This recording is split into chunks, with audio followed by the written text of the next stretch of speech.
Hello everyone, Johar. সকলে কেমন আছো? আশা করি সকলে খুব ভালো আছো। আমরা তিনজন অনেক দিন পর একসাথে আবার বাইরে বেরিয়ে গেছিলাম। এই যে আমরা গিয়েছিলাম গঞ্জে। গঞ্জে গিয়ে আমরা প্রথমে ঢুকেছিলাম একটা জামা কাপড়ের দোকানে। সেখানে ব্লাউজ দেখা হচ্ছিলো, আর আমাদের তো একটা দুটো ব্লাউজ থেকে পোষায় না, হাজার কোনটা ব্লাউজ না দেখলে। আর দেখো গাইস, এতগুলো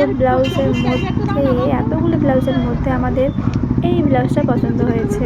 তারপর ওখান থেকে বেরিয়ে আমরা চলে গেছিলাম কসমেটিকের দোকানে। সেখানে কিছু হার জুয়েলারি নেওয়া হয়েছিল গাইস।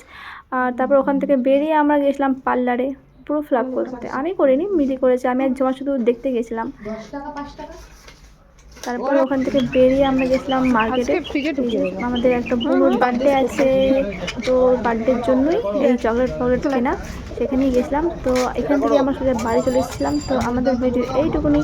ভালো লাগলে লাইক কমেন্ট করতে ভুলবে না। ওকে বাই, চলো, সিউ গেন।